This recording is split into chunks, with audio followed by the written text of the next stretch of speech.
Ser podcast. De Generaciones, con Marta Nebot. Luis Alberto Barriga es el director general del IMSERSO, el Instituto de Mayores y Servicios Sociales. Es funcionario de carrera y probablemente es la persona que más sabe sobre cómo es la vida de nuestros mayores, o al menos sobre con qué recursos cuentan. Bienvenido, don Luis. Hola, ¿qué tal? Buenas. De don Luis le voy a llamar. No, tú te llames, por favor. Venga. Me voy haciendo mayor, pero yo creo que ya en nuestras generaciones ya nos permitimos el tuteo. Venga, pues hagámoslo así. En España hay casi 9,5 millones de personas mayores de 65 años, la inmensa mayoría con buena salud, independientes, diría yo. ¿Podemos decir que en España los mayores viven bien o no? Hombre, sí, los mayores en España viven bien, viven conforme a los estándares que vemos que a través de algunos indicadores, como el de envejecimiento activo y saludable de la Organización Mundial de la Salud, pues vemos que en líneas generales estamos en unos estándares altos de calidad de vida en cuanto a este segmento de población, a las personas mayores. Siempre, por supuesto, hay puntos mejorables, elementos mejorables que nos van marcando este tipo de indicadores y que además tendrían que definir y definen las políticas. Uh-huh. En esos informes salimos, por ejemplo, en las zonas medias en participación social y voluntariado, un poco por encima de la media en vida independiente, saludable y segura. También estamos por encima de la media en esperanza de vida, en bienestar social, en relaciones sociales. O sea que en esos informes salimos bien. Sí, y en algunos de esos datos, el de esperanza de vida, por ejemplo, incluso tras haber superado la pandemia, que obviamente parece que en los indicadores está rebajando la esperanza de vida, porque ha tenido impacto, obviamente, en aproximadamente un año. Incluso en esos, el otro día estuve en una reunión de Naciones Unidas en Roma y verificábamos cómo en esperanza de vida España sigue manteniendo el segundo puesto dentro de todos los países, no ya de Europa, sino del hemisferio norte, digamos, del planeta. Y en otros indicadores, efectivamente, debemos mejorar mucho en participación social, política de las personas mayores. Y aquí sí que tenemos una cierta asignatura pendiente. Pues nos hemos ido a la calle a preguntar cómo se ve la gente, si se siente bien o no, si ve a sus mayores bien o no, cómo nos vemos. Vamos a traer a más gente a la mesa, vamos a escucharles. Muy bien.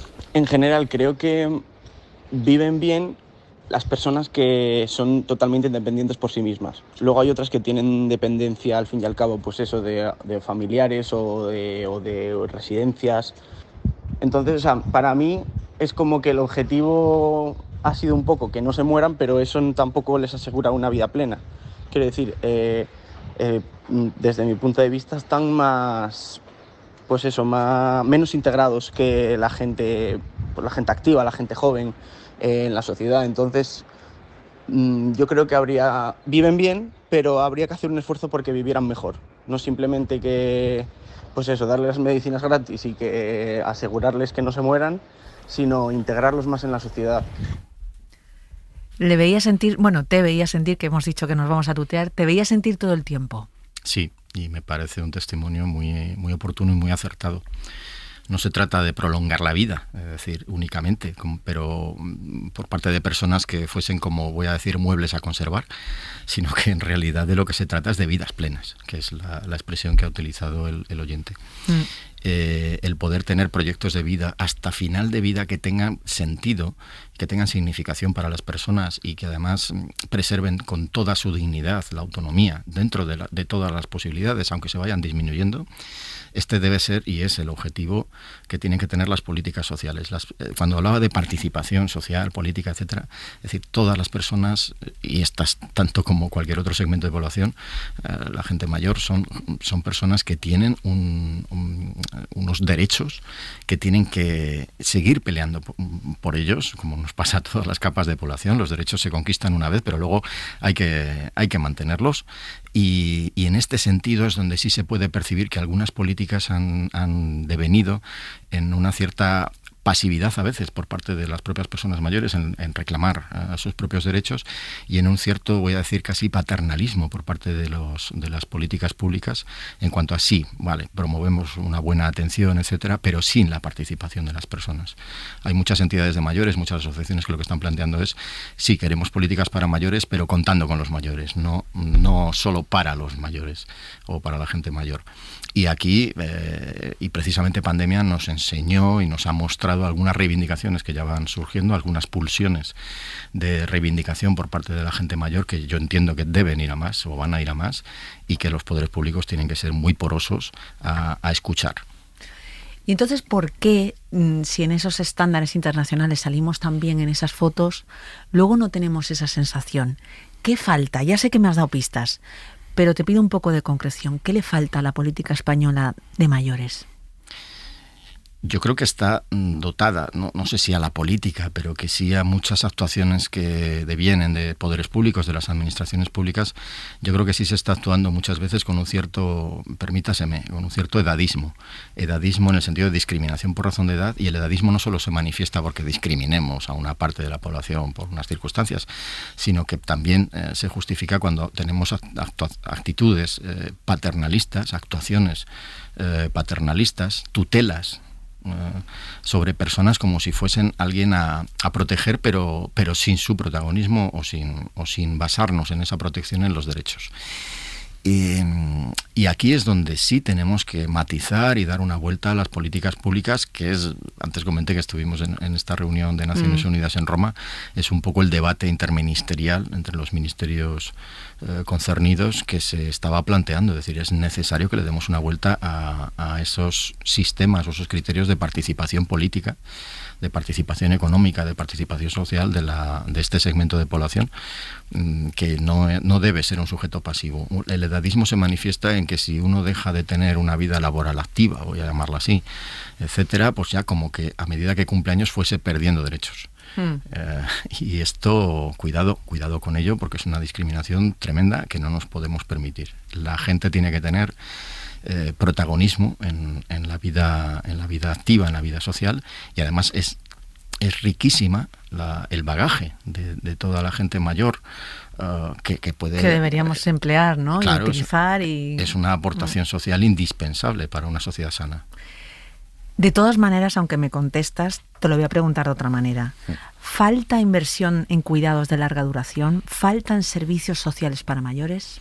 Hombre, sin lugar a dudas, sí. Por supuesto que faltan. Es verdad que esta es una parte, los cuidados de larga duración es una parte, digamos, de las políticas que más afectan a personas mayores, no solo mayores, personas con discapacidad, personas con situaciones en las que precisan apoyos para desarrollar la vida cotidiana. Desde el año 2020 que yo me incorporé en cuidados de larga duración, que prácticamente o básicamente es ley de dependencia en España. Sí, luego hablaremos de ella. Partíamos de una inversión de aproximadamente un 0,7 del PIB para estos cuidados, la inversión pública, el gasto público, y bueno, pues lo que se nos viene indicando es que España debería estar en el 1,5. Al menos 1,5, 1,7, 1,3, depende del manual que leamos, y ahora mismo hemos conseguido colocarnos con un grandísimo esfuerzo en el 0,9. Es decir, todavía nos falta mucho camino que recorrer, y los cuidados de larga duración, felizmente, digamos, tienen una política propia y están implantados, pero ahora requieren de muchas mejoras, y luego hablaremos de ley de dependencia. Venga, hablemos de la vida social de nuestros mayores.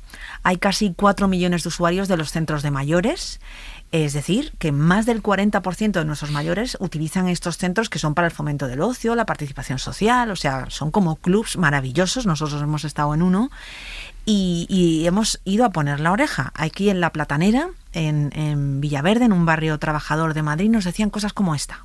Pues aquí hacemos de todo un poco. Hacemos gimnasia, hacemos memoria, se hace pintura, se hace bolillo, escritura, se juegan las cartas, se hacen muchísimas cosas. Charlamos, desayunamos, nos reímos, a veces lloramos, hacemos de todo. No, Mari, ¿cuándo está esto? ¿Está puesto la placa? 25 años. Hace 25 años ya. Sí, está puesta ahí la placa. Me acuerdo que vino Gallardón y Manzano a inaugurarlo. Sí. Y lo que luchamos en las huelgas que hicimos, para que no lo abrieran. Sí. ¿Por qué no lo abrían o qué? No querían hacerlo. Hicimos muchas manifestaciones. ¿Te acuerdas? Sí. Que casi nos pegaban la poli. Sí, hemos luchado mucho por esto. Por eso te digo que queremos este trocito de terreno. Muy peleados esos centros, ¿no?, de mayores. En concreto nos hablaban eso, de aquella batalla, y bueno, lo digo también por subrayar las cosas que sí que se han conseguido. Uh-huh. Sí, comentábamos antes que los derechos hay que seguir peleándolos. Es verdad que ese modelo, el del hogar, ¿no?, de personas mayores, que es un modelo que, pues efectivamente, hace 30 años y, pues, tenía un éxito, bueno, y lo sigue teniendo. Es decir, están llenos, ¿eh? Sí. También es verdad que hay otra población que se está incorporando al envejecimiento o digamos a esa edad, que también está planteando otro tipo de demandas en cuanto a la vida de ocio, cultural, etcétera. Por ejemplo, con los viajes del Inserso lo vemos. Vemos que hubo un inicio de viajes del Inserso donde el turismo de sol y playa, y bueno, que había gente que no había visto el mar. Ahí me contaban a veces como anécdota que había personas en aquellos años que se hacían la habitación. ¿Cómo? O sea, que recogían ellos. Era la primera vez que estaban en un hotel, entonces era gente que se hacía la cama. Porque claro, ¿cómo iban a dejar aquello así? No entendían que en un hotel te hacen la cama. Claro. O sea, tú fíjate de aquella sociología, cómo ha cambiado a la sociología actual. ¿Qué estamos viendo ahora en ese tipo de actividad de ocio? Sí. Que también lo podemos ver en estas alternativas de los hogares. Que lógicamente, claro, se envejece como se ha vivido y hay otras alternativas y otras experiencias. Ahora tiene mucho tirón todas las actividades que sean de naturaleza, medio ambiente, el turismo de interior, turismo cultural, el nivel cultural de la gente mayor de aquellos de hace 30 años, 40 años, pues muchas veces había problemas hasta de lectoescritura, bueno, veníamos de donde veníamos. Ahora mismo ese nivel es mucho más elevado en la media, y esto también implica otro tipo de actividades en participación social, cultural, etcétera, en las que entran, por supuesto, este tipo de centros y están muy bien, pero todos estos equipamientos tienen que ser siempre abiertos a la comunidad, no segregadores y en la medida de lo posible intergeneracionales también. Es decir, que no sean solo, ojo, muy peleado y con mucho derecho, ¿no?, y con mucho acierto, pero no solo el centro de mayores donde solo entran los mayores. Bueno, no, es que también hay que dar apertura al barrio y sobre todo a otras generaciones, compartir los grandes temas, el cambio climático, etcétera, el medio ambiente, todo esto entra ahora en los intereses de estas personas, y este tipo de equipamientos seguirán existiendo, pero en sus temáticas también y en su manera de articular no solo el ocio, sino la auténtica participación e influencia de las personas en la sociedad que les rodea. Yo creo que ahí también inevitablemente van a ir cambiando también. Ya que me los trae a la mesa, hablemos un poquito del Inserso, de los viajes. Sí. Hablemos un poquito de los viajes del Inserso. Vamos a ver, ¿los de las pensiones más bajas también tienen acceso? Porque de eso creo que hay poca información circulando y me consta que sí que hay una parte para ellos. ¿Por qué además hay tanto lío con los empresarios que concursan por estos viajes? Que algunos dicen que pierden dinero, ¿no? ¿Qué nos puede contar de eso? Bueno, puedes contar de eso? ¿Qué manía tengo con hablar de usted? Vale. Bueno, con respecto a los viajes, cosas que hay que dejar ancladas y claras desde el inicio. También son un derecho de las personas mayores, no son una actividad que haya sido una ocurrencia con más o menos impacto económico en el sector turístico, que lo tiene y mucho, sino que son un derecho de las personas ligadas al sistema de seguridad social español, y de hecho se conciben los viajes del Inserso como una prestación, un servicio complementario de seguridad social. Y esto es lo que determina quiénes son sus clientes, etcétera. Segunda cuestión, con respecto a personas con menos recursos. Bueno, los precios de los viajes del Inserso para las personas jubiladas son obviamente muy baratos. ¿Por qué son muy baratos? Uno, porque son viajes que se realizan en temporada baja. Dos, porque lo que hace el Inserso es organizar, digamos, contratar la organización de unos viajes combinados, por decirlo así, y esos viajes combinados en su contratación influye la economía de escala. Nosotros estamos haciendo una reserva de viajes, como lo haría ahora cualquier persona, estamos en julio, pues cualquier persona en una agencia de viajes contrata un paquete combinado. Bueno, pues nosotros contratamos 826.000. Claro, eso a lo mejor te consigue un precio, ¿no? Pues sí, esta es la cuestión, es economía de escala, es así de sencillo. Y además estoy ocupando hoteles, estoy ocupando transportes, etcétera, en una temporada en la que muchos de ellos cerrarían porque en esa temporada no tienen clientela, y así hacemos que se mantenga ese empleo que era estacional, etcétera. Las personas sin recursos o con menos recursos, con las pensiones más bajas, por ejemplo las pensiones no contributivas, a pesar de estos precios tan estupendos que conseguimos en los viajes del Inserso, encima tienen sobre esto una rebaja importantísima de hasta el 50%, de manera que se asegura que con su pensión, por bajita que sea, pueden acceder a este tipo de viaje. Hace poco es curioso que nos reclamaban empresarios y del sector turístico, incluso alguna persona mayor, que subiéramos los precios del Inserso a las personas mayores, porque bueno, yo creo que también se les lanzan a veces mensajes que asustan de que esto no es sostenible, etcétera, etcétera. Y la explicación era muy obvia, decir, mire, esto no se hace con criterios mercantiles, esto es también un criterio de igualdad de acceso. El precio luego es el mismo para el pensionista de gran pensión y el pensionista con una pensión media. Es decir, ¿y esto por qué no lo cambian y tal? Pues mire, porque es un derecho, como lo es el derecho, por ejemplo, a la asistencia sanitaria. Es decir, usted no tiene un distinto plan con su médico o sus especialistas en el sistema sanitario por su declaración de la renta. Es decir, es un sistema que le atiende igual y nos atiende igual a todos y a todas. Pues en este caso es lo mismo, es decir, es un servicio complementario de seguridad social, se accede e incluso sí que hay un apartado para personas con menos poder adquisitivo que puedan acceder a menor precio. Y las quejas de los empresarios, o de algunos, voy a decir, porque no son generalizadas, tienen que ver con una visión de este programa, ya digo, más allá del derecho de las personas y de su ligazón a seguridad social, tiene que ver con una visión mercantil. En el fondo les podríamos sacar más. Y lo digo con esa claridad.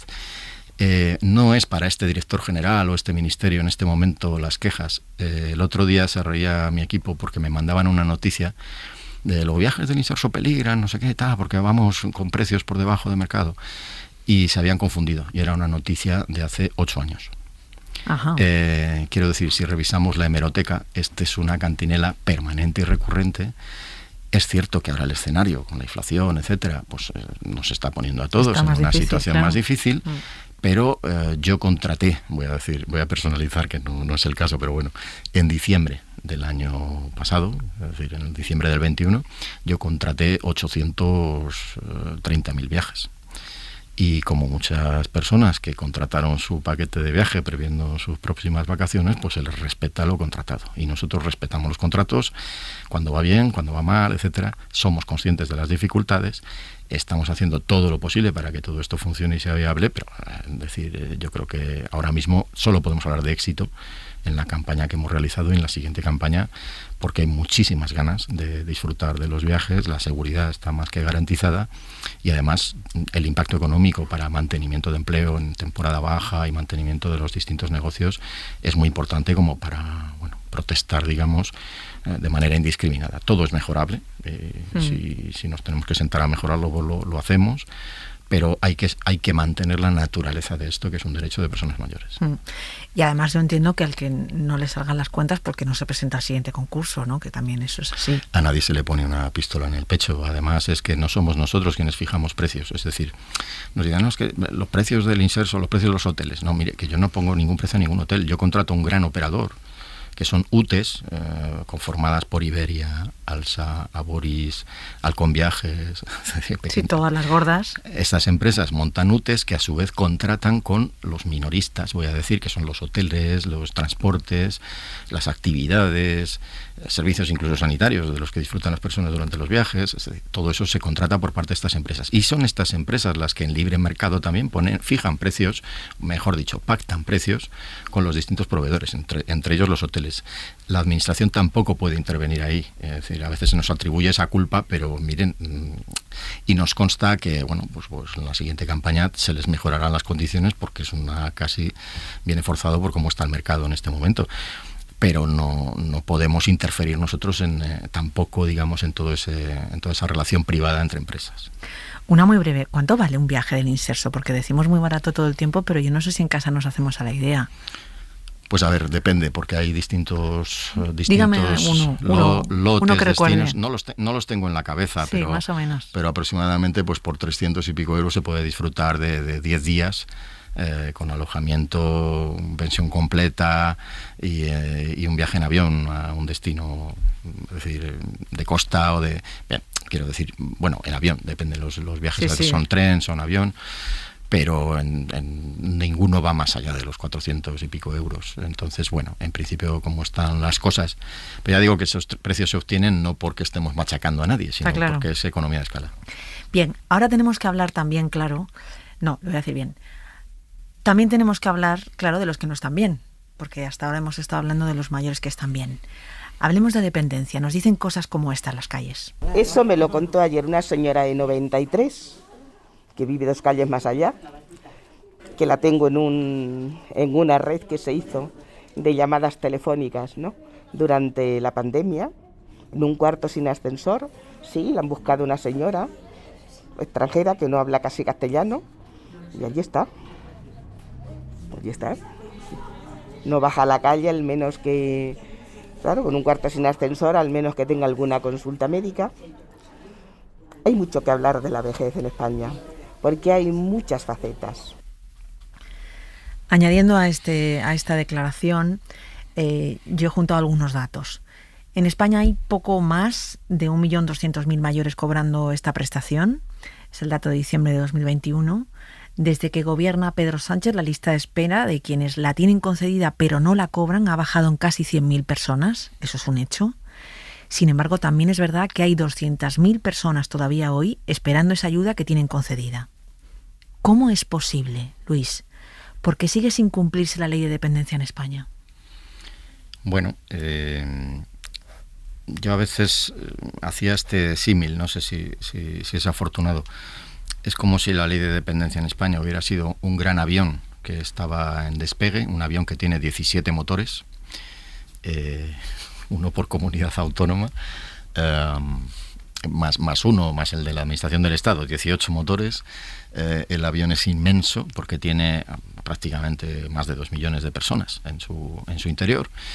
Y además estaba despegando, porque esto despega en 2006 y es una feliz noticia, digamos, o en 2007, porque se aprobó en diciembre de 2006 la ley. Y cuando estaba cogiendo altura, pues también llegó una época pues muy aciaga para el propio sistema, que fue el año 2012, ahí se producen una serie de recortes y tal, que nos han llevado a unos retrasos también en la aplicación de la ley de muchos años, de una pérdida de tiempo importante, y esto ha generado también pues unas situaciones en las cuales ante derechos reconocidos, pero luego no hay prestaciones y servicios entregados. Hablabas de 1.200.000 personas que están recibiendo, no es que reciban una prestación económica, no es así. Lo que están recibiendo mayoritariamente son servicios. Servicios de atención a domicilio, teleasistencia, atención residencial también, y luego sí que hay algunas personas que reciben alguna prestación de tipo económico para o bien adquirir servicios en el mercado, voy a decirlo así, o bien para prestación económica como compensación a la ayuda familiar o al apoyo que se está recibiendo dentro de la familia, que son escasísimas, son muy, muy cortas, y el sistema está todavía en despegue y con muchas mejoras que realizar. Es verdad que esas 200.000 personas que están en espera lo veíamos, pues bueno, lo vemos constantemente, estamos haciendo vigilancia, ¿no?, de estos datos. También lo que está sucediendo en este momento es que se están incorporando a muchísima velocidad nuevas personas al sistema, y aunque se incorporan nuevos cuidados, las nuevas solicitudes hacen que esto no es una suma cero, sino que constantemente hay variaciones. Y tenemos que impulsar, y es en lo que estamos, para que se vaya reduciendo a la mayor velocidad posible esas personas en espera. Dicho lo cual, los que sí reciben algo no necesariamente están recibiendo lo que realmente necesitarían, porque luego el sistema tiene algunos problemas. Tiene problemas de exceso de tramitación administrativa, unos tiempos brutales en algunas ocasiones, va por barrios, esto como todo. Sí, yo tengo, mira, en Canarias, Extremadura, Andalucía, pueden tardar 2 años en darte la resolución del grado de dependencia. Efectivamente. Y esos son tiempos a veces medios, quiero decir que puede haber. También es verdad que hay mucho expediente encasquillado, y digamos que no se ha renovado o no se le ha hecho la caducidad administrativa, de forma que se va acumulando ahí en tiempos. Estamos intentando mejorar los sistemas de información para también tener una imagen más fiel de lo que está sucediendo.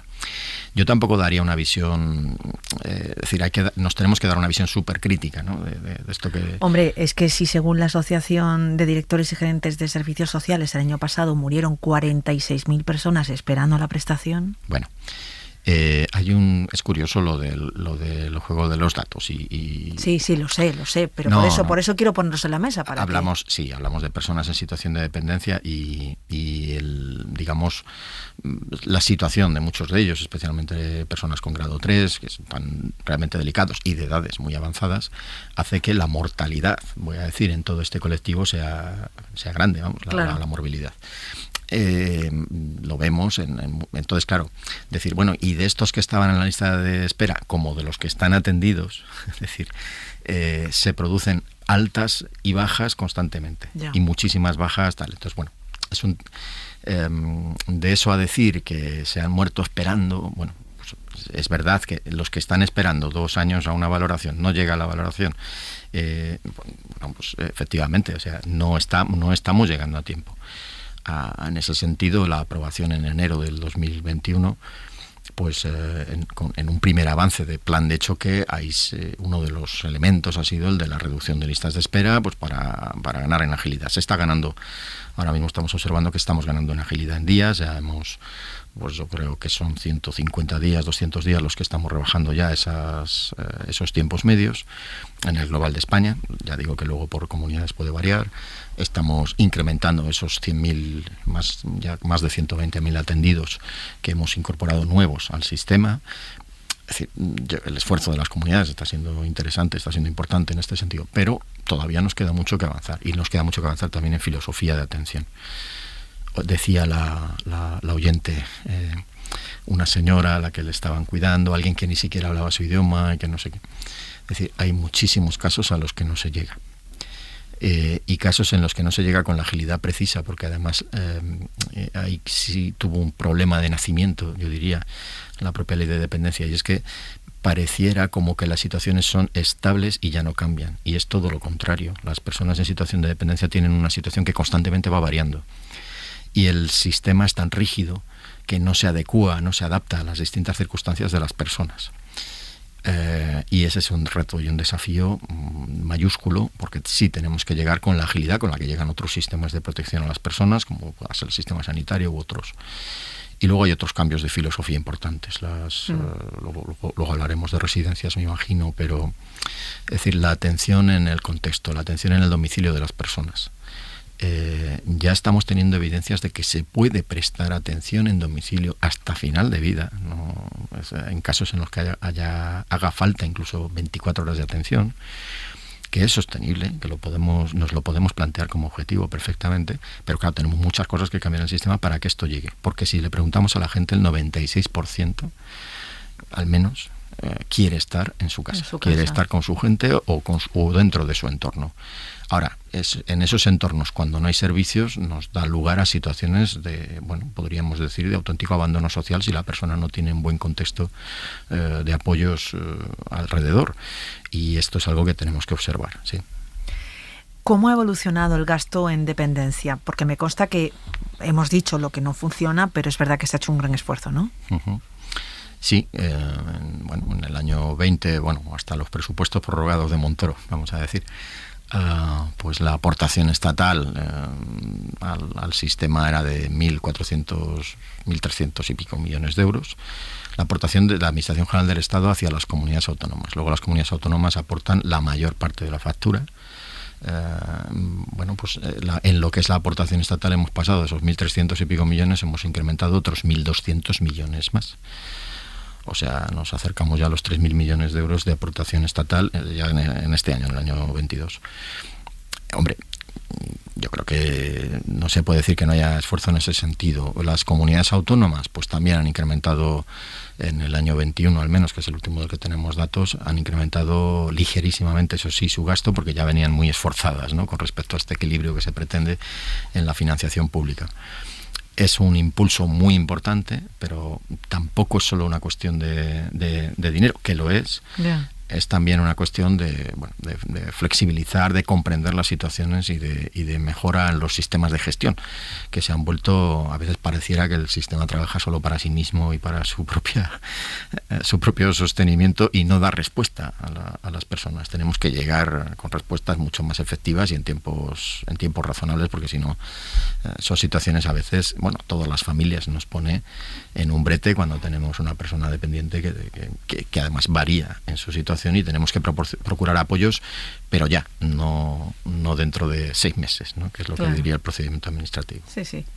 Bueno, hemos llegado al 0,9%, tengo entendido, del PIB en gasto en dependencia, sí, pero todavía hasta el 1,6% que pide la OCDE nos falta un rato. Pues nos falta un ratito. Lo que pasa es que este es un debate social, quiero decir, la lucha por los derechos que comentábamos al inicio.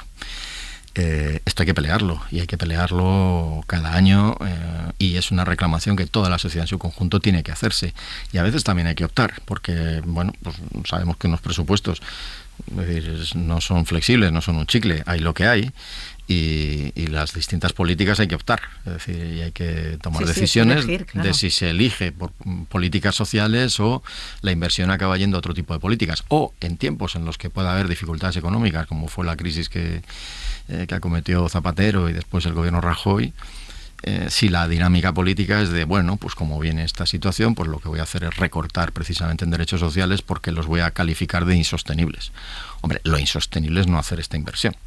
Lo insostenible es no invertir en el bienestar y en los derechos y dignidad de la ciudadanía, sea cual sea su circunstancia, y precisamente más en la de aquellos que requieren de apoyos. Un detalle muy rápido. El 18% del gasto en dependencia he leído que lo financian los propios ciudadanos con copagos. Uh-huh. ¿Qué copaga un dependiente? Porque luego he leído que la prestación, que me decías que no todo es prestación, pero cuando se cobra hablamos de 138 euros, 241 o 334, o sea, muy poquito dinero. Con ese poquito dinero, ¿qué copagan? No, vamos a ver, el copago, si la persona recibe una prestación económica no hay tal copago, lo que hay es un descuento. Es decir, en función de su renta y patrimonio, en algunos casos y tal, pues se decide que si la prestación tipo es de 400, pero usted como tiene esta pensión o tiene no sé qué, pues le vamos a dar 125. Este es el descuento. Y si recibe servicios, y esto es uno de los temas que debemos abordar y se ha abordado en el plan de choque, es un compromiso de abordaje sobre el tema del copago, si recibe servicios, dependiendo del territorio en el que viva, porque esto se regula por cada una de las comunidades autónomas y a veces por las entidades locales, pues imaginemos que dice, usted tiene una ayuda a domicilio, ¿vale? Y entonces para que usted reciba estas, 8 horas semanales, vamos a poner, de ayuda a domicilio, pues tiene usted que abonar, aquí sí, que abonar una cantidad económica en concepto de copago, que estimamos que esos copagos suponen el 18% del gasto global del sistema, pero en algunos casos, es decir, no es que se esté aplicando ese 18% a cada caso, sino que estimamos, y esta es una estimación, ya digo, porque en este sentido hubo un acuerdo para aprobar unos criterios comunes de copago a todas las comunidades autónomas, pero este acuerdo fue anulado por la Audiencia Nacional y en su día, y ahora estamos sin ese acuerdo de copago. Entonces cada comunidad tiene el copago que quiere. Sí. Y no solo, sino que si la prestación que recibe la persona es una ayuda a domicilio, y esa ayuda a domicilio no la va a prestar la comunidad autónoma, la va a prestar un ayuntamiento. Un ayuntamiento que además tendrá su ordenanza municipal sobre cómo funciona el copago de la ayuda a domicilio. Un asunto tremendamente complejo de ordenar, porque son muchas las administraciones implicadas. A lo que sí que hay que llegar es a criterios comunes, acuerdos de criterios comunes en el seno de ese Consejo Territorial, que es el órgano de gobernanza del sistema, para que se produzca al menos equidad. Si tiene que existir copago, que ojo, esto también la ley da la posibilidad, pero no obligaba a que existiera. Pero bueno, si tiene que existir copago, al menos que sea equitativo y que no impida o que no dificulte el acceso a servicios de las personas por su nivel de renta. Esto sería lo que hay que garantizar y eso sí viene así escrito en la ley. Pero efectivamente son copagos diferentes. Esto hace también que haya gente que opte no por servicios sino por prestaciones económicas, aunque sean inferiores, pero nos cuesta mucho menos recibir algo por poco que sea que tener que pagar algo por un servicio. Que no puedes tú copagar. Por bueno que sea el servicio, porque es diferente el mecanismo mental. Y pues es uno de los asuntos a revisar y abordar en profundidad, sí. Más cosas. Ahora hablemos de residencias de mayores. Hemos encontrado casos como este. Mi tía abuela necesita una residencia básicamente porque es muy mayor, necesita unos cuidados 24 horas que en su casa no podía tener. Entonces mi padre y mis tías solicitaron por lo público 3 residencias, de las cuales a día de hoy, tras 4 años, aún no sabemos nada. Sí que es cierto que nos llamaron en pandemia para decirnos que seguíamos en lista de espera, pero dado que no nos daban ninguna solución cuando se solicitó, directamente solicitaron la residencia privada, en la que estuvimos 2 años en lista de espera. Durante esos años tuvimos que contratar unas personas que fueran a mi tía a cuidarla, básicamente, y sí que ofrecieron un asistente social que iba un par de horas, quizás, a ver cómo estaba todo. Pero bueno, en resumen, mi tía puede estar ahora en una residencia privada porque se lo puede permitir, pero no sabemos nada de lo público. Listas de espera incluso en residencias privadas. Los números que manejo son 335.000 personas que viven en residencias de mayores. El 80% de ellas tienen más de 80 años. Y luego, bueno, pues hay diferentes cifras. Hay informes que dicen que la OMS pide en España 70.000 plazas más. Hay una plataforma por la dignidad de personas mayores que habla de listas de esperas de 200.000 personas. ¿Cómo está la cosa? Bien, yo en materia de esos datos, por ejemplo, sí me gustaría hacer algunas aclaraciones. Este último de las 200.000 personas en espera, me gustaría saber de dónde sale el dato, porque tienen mejor información de la que tiene el propio Inserso, que en el fondo recibe la información de todas las comunidades autónomas. Es decir, no es cierto, no puede haber 200.000 personas en lista de espera de una residencia, por lo menos dentro del sistema de autonomía y promoción de la dependencia. No hay, es que de hecho hay 200.000 personas en espera o sea, con un pie en espera de recibir el servicio o con derecho reconocido en espera de recibir el servicio, con lo cual estaríamos pensando que todos han solicitado una residencia. No es así, ni muchísimo menos, porque la gente donde quiere estar es en casa. El otro dato, me encanta poder desmentirlo en unos micrófonos como estos, porque es una cantinela que venimos oyendo, incluso yo la he visto en algunos estudios o informes relativamente sesudos y con marchamo universitario o de investigación, ¿no? Sí. Ese famoso 5% de las personas mayores de 65 años debería ser el número de residencias que existan en cada país, plazas, sí. Como si fuera una ratio establecida por la Organización Mundial de la Salud. Es falso. No es así. Y de hecho reto a quien sea que nos oiga que nos enseñe el documento donde la Organización Mundial de la Salud plantea esto. No es así. Es verdad que es posible que en algún documento oficial del propio gobierno español, pero estoy hablando de los años 80, 90, en algún plan estratégico de mayores, en algún plan estratégico de cuidados, se hubiese planteado una cifra así, pero no desde luego desde la Organización Mundial de la Salud. Bien, pero dicho esto, Luis, faltan plazas. Bueno, o están mal ubicadas y las ha ubicado, lamentablemente, no la política pública desde una planificación, sino que las ha ubicado el mercado, allá donde pensaba que eran más idóneas para. O sea, que hay comunidades donde sobran y comunidades donde faltan. Más que por comunidades, yo hablaría de zonas del territorio.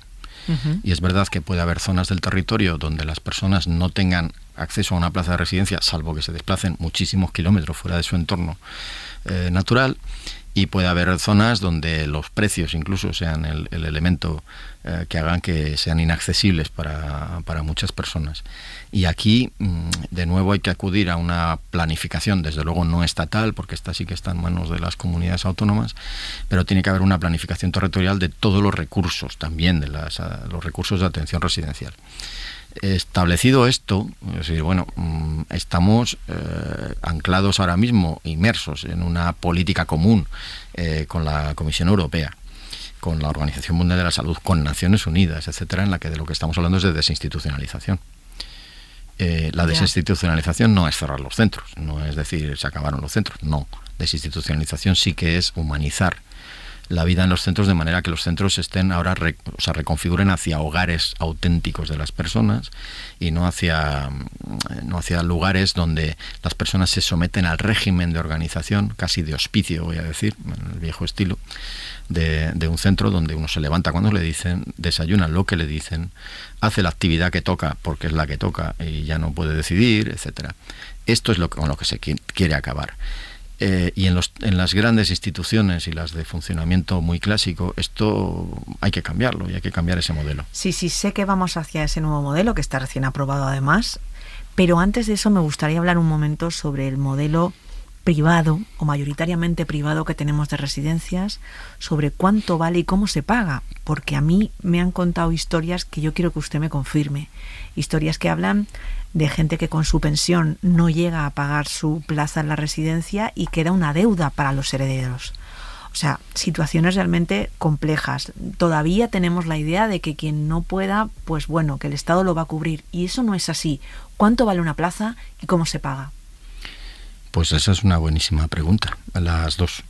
Es decir, sobre el cuánto vale, la verdad es que, bueno, tenemos ahí diferentes visiones y depende de quién esté contestando. La verdad es que muy pocas veces se ha contestado desde, digamos, planteamientos, voy a decir, neutrales. Uh-huh. Es decir, ni la administración que pague o que abone parte, ni la empresa que esté proporcionando el servicio. Veamos, los servicios sociales, a diferencia de la sanidad, digamos, tienen un nacimiento posterior, ya directamente en comunidades autónomas. O sea, no es una competencia del Estado o algo que hiciera el Estado que luego transfiere a las comunidades, sino que ya nacieron prácticamente transferidos, porque los servicios sociales nacen con la democracia y nacen con la Constitución española también, de alguna manera.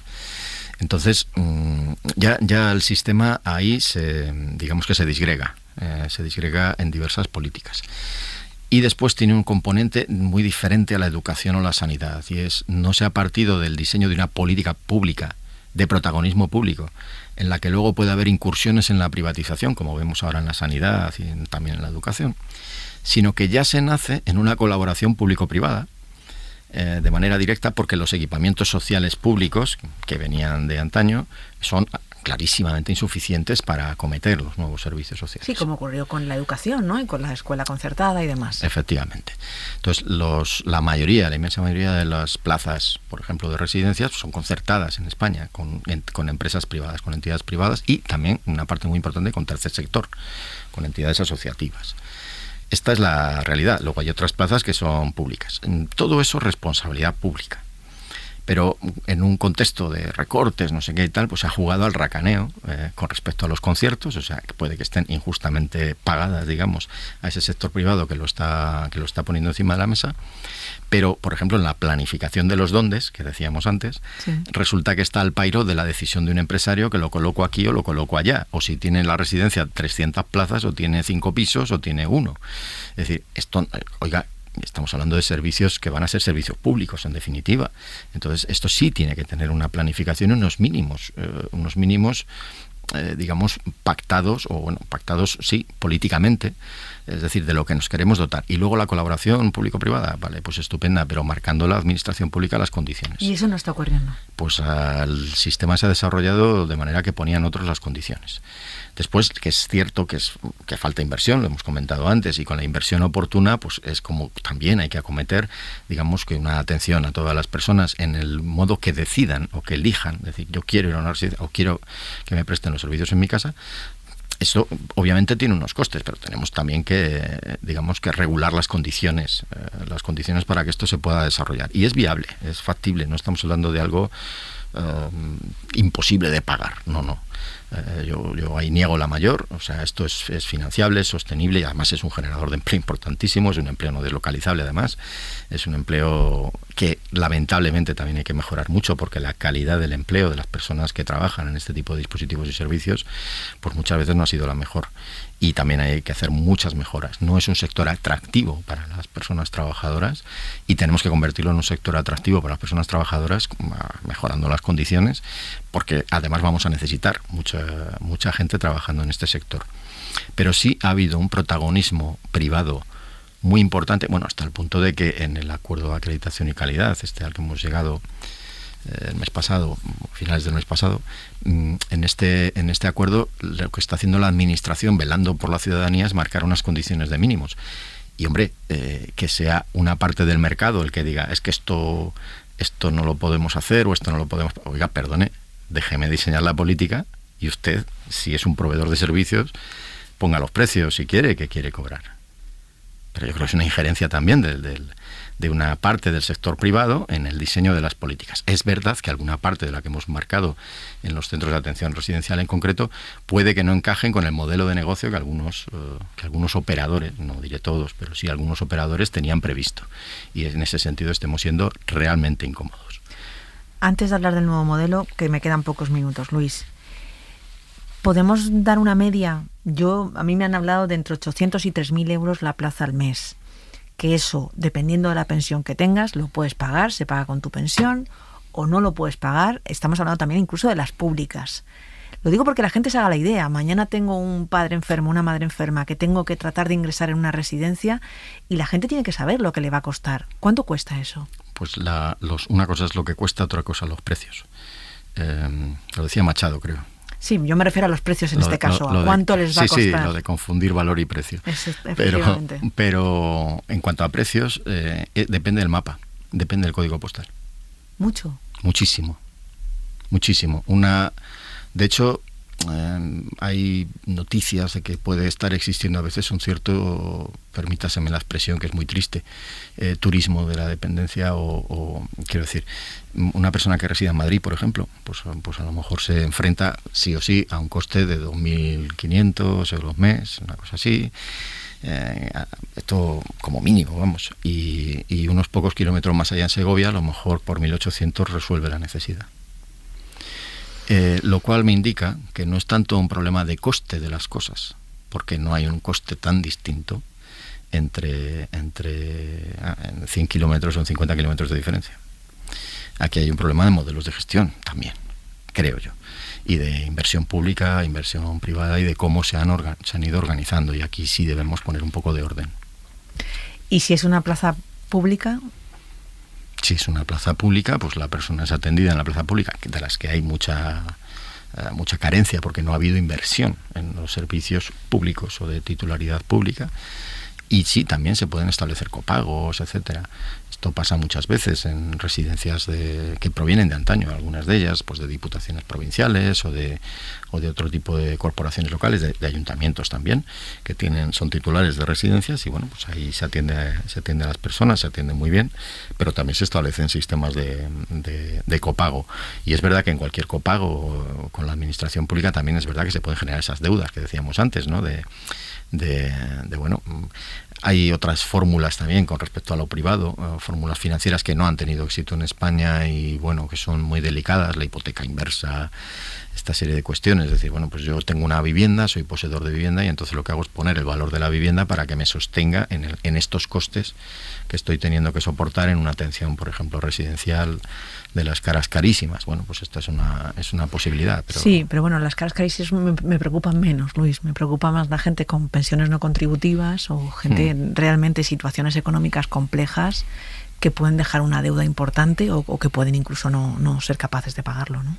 Bueno, es decir, es deuda, ya digo, que se soporta con patrimonio en personas que son titulares de patrimonio. A veces se está optando por esas fórmulas, que también habría que darles una vuelta. Yo no estoy ni a favor ni en contra de esas fórmulas. Lo que sí digo es que tiene que haber protección para las personas. O sea, protección para también sus patrimonios, porque, bueno, fórmulas de hipoteca inversa, como decía, etcétera, habría que siempre proteger al consumidor, digamos, de ese producto financiero. Te tengo que apretar un poco más. Venga. ¿Una plaza pública cuánto vale? Dame una cifra. Es que la plaza pública no tiene un precio, la gente no paga esos 1.600. Ya lo sé. Pero o sea, esos copagos, ¿en qué pueden consistir? Entonces ahora estamos hablando no de precios, sino de coste. Bien, hablemos de coste. Yo quiero contarle a la gente en su casa qué le puede pasar. Entonces, ya hemos hablado de la privada, queda muy claro. ¿Y en la pública cómo es? En la pública los costes de atención evidentemente suben, generalmente por diversas razones. Una de ellas es porque el personal, las ratios de personal que existen en un centro público de titularidad pública, generalmente son muy superiores a las ratios de personal que puede haber en una residencia privada. Este es otro dato, yo no lo tenía. Hombre, suele ser así. Yo puedo poner un ejemplo con mis centros. El Inserso tiene algunos centros de atención a personas con discapacidad física, también una residencia de mayores. Una residencia de mayores que tenemos en Melilla, por ejemplo, pues que es pública y atendida por personal público. En esa residencia tenemos una ratio de personal pues prácticamente casi de 1,6. Vale. Es decir, por cada persona residente hay 1,6 personas de atención directa. En una residencia concertada, privada, pues podemos estar hablando de, si se cumplen criterios, de 0,3, 0,4. Hay mucha diferencia, sí. ¿Y de dinero? En coste de la plaza, obviamente, pues sensiblemente superior en lo que es el coste. Otra cosa es que es un servicio público. Es curioso que se pregunte tanto en este sector y no nos preguntemos por la factura sombra en la sanidad. Yo pregunto por todas, ¿eh? Yo pregunto, insisto, porque creo que la información en casa tiene que estar toda. Sí. No, entonces, hablamos ahí también de 1.000 y pico, 2.000 al mes. No, es que no, los usuarios que van a una residencia pública no están pagando esos precios. Lo sé, pero me dices que en algunos casos se generan copagos, o sea, que se financia solo una parte. No, pero muchísimo más bajos. No, muchísimo más bajos. No, nada que ver. Vale. Nada que ver. Nada que ver es cuánto te puede costar. Es que depende de ordenanzas, o sea, ya lo sé, pero no hay unas medias. Supongamos que en función de la pensión de la persona se dice, pues venga, 500 euros al mes, 600 euros al mes. Estamos hablando siempre de precios, voy a decir, muy subvencionados. O sea, ni de lejos pagar el coste de la plaza o pagar un precio de mercado. Ni de lejos, en las residencias públicas. Por eso entiendo que ahí habrá más listas de espera, ¿no? También. Obviamente. Claro. Vale, vamos a acabar hablando del nuevo modelo de residencias, que no es solo de residencias, el nuevo modelo para los mayores, que se acaba de aprobar no hace ni un mes, y que me consta que supone un cambio de paradigma, o por lo menos eso pretende. Es como otro mundo, otro planeta. Resúmenos en qué consiste y cómo va a ser su implantación. El Consejo Territorial lo que ha hecho ha sido llegar al acuerdo de acreditación y calidad de centros y servicios. ¿Qué significa esto? Cualquier centro o cualquier servicio que se preste a una persona en situación de dependencia reconocida tiene que tener una acreditación de su comunidad autónoma, que es la competente para acreditar. Esos centros y servicios tienen que estar acreditados. Y lo que se hace en el Consejo Territorial es llegar a un acuerdo sobre cuáles son los criterios para que esos centros y servicios puedan ser acreditados, de un acuerdo de mínimos comunes a todo el territorio del Estado. Que se ha aprobado por casi unanimidad. No, se ha aprobado por casi mayoría. Bueno, eso. Yo pensaba que había habido solo un díscolo, no, ha habido más. No, 10 votos contra 9. ¡Guau! Se salió por los pelos. Claro, son las 17 comunidades autónomas más los territorios de Ceuta y Melilla, son 19 votos. Aquí el voto del Estado no cuenta, de la Administración General del Estado, y tiene que salir por mayoría de esos territorios. Entonces son 19 votantes y ha sido 10-9. Se ha aprobado por los pelos. Bueno, pero se ha aprobado. Entonces, lo que hace en realidad el acuerdo, y que nadie se nos asuste con esto de van a cerrar centros, van a acabar con el... no sé. No, vamos a ver, lo que hace el acuerdo es no solo establece unos mínimos comunes al territorio, yo creo que esto es muy bueno para todos y todas, sino que también marca las líneas de trabajo en las que debemos estar en los próximos 5 o 10 años.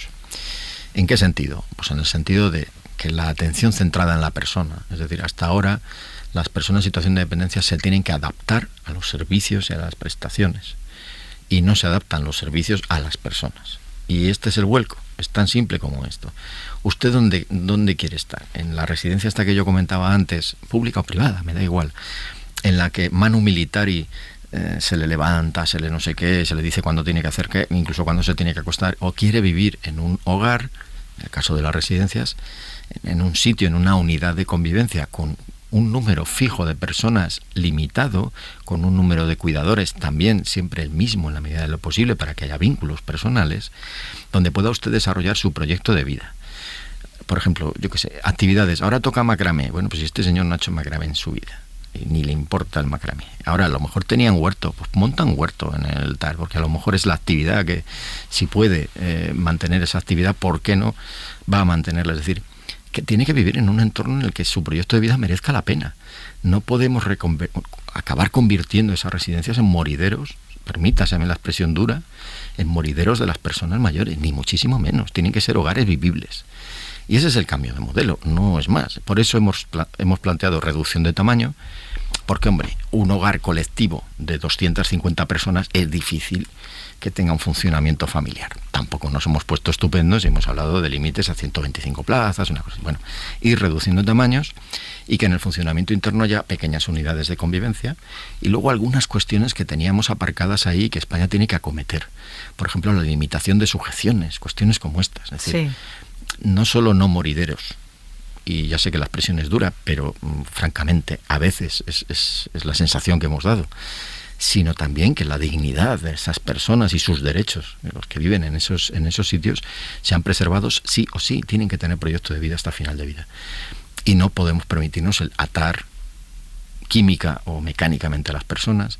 Tampoco esto significa que no haya que saber trabajar en ese contexto, es hacer ese cambio de no a las sujeciones. Tiene que ver mucho con la formación del personal, con acometer procesos de cambio dentro de los centros residenciales. La configuración arquitectónica interna hay que cambiarla. Tienen que ser lugares donde la gente pueda personalizar su espacio, que no es un hospital, que pueda llevar sus cosas, porque es lo que da sentido a la vida. Si no, está una persona fuera de contexto en un espacio, permítaseme la expresión también, hospitalario, pero no en el sentido de hospitalidad, sino en el sentido de todo blanco y todo impoluto, pero impersonal, donde no merece la pena la vida. No. Tenemos que conseguir que, por muy dependiente que sea la persona, por mucha demencia que tenga, tiene que tener sus recuerdos, sus objetos, y luego tienen que ser centros abiertos a la comunidad. Ahora en pandemia los hemos cerrado, y los hemos cerrado en exceso. Y tienen que ser sitios donde acudan niños, donde acudan familiares, donde sea un equipamiento social también que genere al barrio o al pueblo donde esté ubicado, que genere también una serie de servicios y de interacciones. No puede ser un gueto, un gueto donde hemos encerrado a personas que ya no les hemos dado valor social. Ese es el cambio de modelo. Creo que lo podía haber explicado más corto. Pero ha quedado claro, ha quedado clarísimo. Y todas las medidas que están incorporadas en el plan de choque, que tiene prácticamente 50 o 60 páginas, todas van dirigidas a esto. ¿Qué plazos hay para que eso se haga verdad? Bueno, pues depende del tipo de medida. Por ejemplo, mejoran las ratios de personal. Es decir, hay que asegurar una ratio mínima de personal en los centros. El anterior acuerdo hablaba de 0,24, queremos llegar a 0,50 como mínimo en el año 2030 o 2029. Bueno, estamos dando un largo plazo con distintas cifras en los distintos años para acercarnos a ese escenario. Pues perfecto. Sin embargo, hay cosas que son a los 9 meses. A los 9 meses de la aprobación del acuerdo, pues hombre, las comunidades autónomas tienen que regular, son ellas las que tienen la capacidad normativa para decir, bueno, vamos a sacar nuestra normativa de acreditación de residencias, de ayuda a domicilio, etcétera. Entonces, la regulación normativa, pues hay un plazo de 9 meses para realizarla, la transposición normativa. Para que vayan adaptándose, digamos, al nuevo modelo, ¿no? El proceso de adaptación, efectivamente. Entonces, dependiendo del tipo de medida, puede tener un plazo u otro, pero vamos, lo más corto va desde prácticamente el momento de adopción del acuerdo hasta incluso 2029, donde se terminarían las últimas ratios de incrementos de personal. Un personal que, por cierto, en tanto residencias como ayuda a domicilio, etcétera, es un personal maravilloso, que necesitamos, que es esencial al país y que ha sido muy maltratado, no ya por la pandemia, sino por todos los... Es decir, no hemos aplaudido suficientemente, yo creo, en los balcones. Y ahí asumimos también nuestra carga desde la Administración General del Estado. Les convertimos en personal esencial durante pandemia en algún Real Decreto Ley, pero la verdad es que no han tenido, digamos, el apoyo, y es gente que ha dado la talla mucho en pandemia y hay que reconocérselo. Y entiendo que en este plan se les reconoce y de alguna manera esa ratio también llevará unos sueldos. Sí, no? En un acuerdo de acreditación no puede entrar en materias que sean de negociación colectiva. Sí. Pero sí hemos entrado, por ejemplo, en reclamar, más allá de la reforma laboral, unos porcentajes de fijeza. Esto es muy importante. La gente que cuida genera vínculos con las personas cuidadas. No podemos estar con una rotación de personal permanente. Es decir, tiene que haber contratos indefinidos en este sector. Y también hay mucho contrato que no llena la jornada, que no es así, que no lo es por decisión de las personas trabajadoras, sino porque es como está el mercado.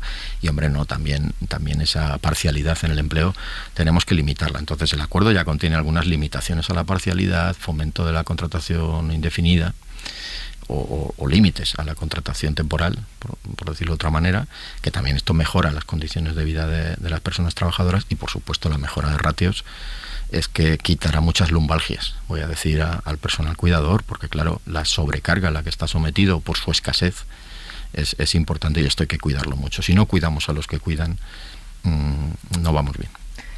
En 10 años tenemos otro modelo, será otro planeta, ¿en serio? Aunque cambien los gobiernos. Bueno, en esto habría que pedir responsabilidad de Estado a todas las partes. Sabemos que el acuerdo luego se ha convertido en polémico. También tengo que decir que el Consejo Territorial, como órgano de gobernanza, es un órgano que entre 2015 y 2019 se llegó a 5 acuerdos. Nosotros hemos llegado entre 2020 y 2020, bueno, hasta este mismo momento, llevamos 32 acuerdos. Eso es histórico. Y todos ellos por unanimidad, excepto este último, que bueno, ha sido más polémico. Bueno, es comprensible y es legítimo que las comunidades autónomas se posicionen, etcétera, pero bueno, entendemos que hay una dinámica de diálogo y que esto que estamos dibujando como futuro deseable no es solo el proyecto España, es el proyecto de la Comisión Europea, es el proyecto del plan que está preparando la Comisión Europea también sobre la Europa de los cuidados. Es el proyecto de Naciones Unidas y de los países de UNECE que formamos el hemisferio norte y que estamos preocupados por envejecimiento y cuidados. Es decir, esto no es una ocurrencia de un gobierno, señores, esto es una corriente que viene de muchos sitios y que tenemos que impulsar. Eso sí, eso hay que garantizar derechos, y aquí vamos a tener que seguir peleando. No me resisto, se me acaba el tiempo o más, que ya me miran regular, pero la ultimísima que dice mi hijo, el sistema de pensiones. Le tengo que preguntar, usted que lo conoce bien, ya sé que no es su expertise, pero usted sabe de lo que le hablo. ¿No es sostenible? ¿Tenemos que tener miedo? Porque se oyen muchos cantos del cisne por ahí.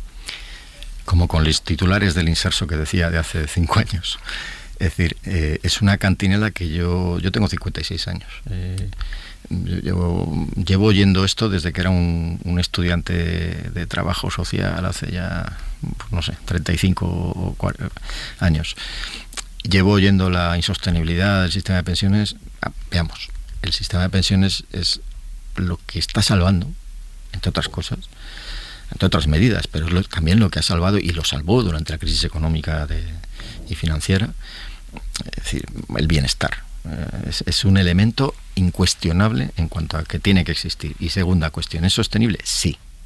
Lo que hay es un pico de edad, lo que hay es un pico de mi generación, precisamente, los del baby boom, que ahora nos acumulamos, digamos, en lo que vamos a ser pensionistas de futuro, con encima mucho tiempo cotizado, etcétera, y pareciera que esto se convierte en insostenible, y es el argumento para muchos para decir, esto no se puede aguantar. No, mire, esto se puede aguantar, y llegarán otros tiempos en la caja de la Seguridad Social en los que haya luego más cotizantes. Que es un sistema solidario, que hay que seguir manteniendo como solidario, y que no podemos poner en riesgo tampoco por determinadas afirmaciones, yo diría, de una economía poco calibrada y poco pensada. Hay que mirar no los próximos 5 años del sistema de pensiones, es algo tan serio que tenemos que mirar los próximos 30 años. Y cuando yo ya no esté, porque a pesar de los cuidados tan maravillosos que voy a recibir en el sistema de atención, nuevo, la curva, digamos, de todas las personas que van a tener pensión, etcétera, habrá bajado, y el número de cotizantes habrá subido, como ha seguido subiendo durante todos estos años. De verdad, yo estoy absolutamente convencido de que es sostenible, que requiere de su protección, digamos, sí, y cuando la caja no da, para eso están los presupuestos generales del Estado, que también pagamos entre todos. Como siempre, son decisiones de la ciudadanía, más que de decir, tenemos que ser conscientes de que lo que nos jugamos es mucho, porque a veces el argumentario que pone en peligro las cosas tal. Yo cuando detrás de un argumentario de estos lo que hay es determinado tipo de oferta del mercado que hablábamos antes, y de sistemas duales, ¿no? Del que pueda que se pague un plan de pensiones, el que no, que vaya con una pensión pública cortita. Cuando oigo este tipo de planteamientos, desconfío. Y cuando luego miro los datos, pues acaban confirmándome que no es así, no peligra, que tenemos desafíos de mejora por delante, como en todo, Pero esta es mi humilde opinión, que ya digo que no soy un experto en pensiones. No, pero hablábamos antes y tiene muchos datos, y además me hablaba de los gastos impropios, que no tenemos tiempo, pero en fin, que en esa caja de las pensiones hay muchas cosas que no deberían estar y que pagamos, y que igual si salen de ahí también mejorarían los números. Sí. Mil gracias. Muy bien, para mí, un placer poder estar aquí y a disposición cuando queráis. Pues nada, muchas más. Gracias. Cadena SER. La radio.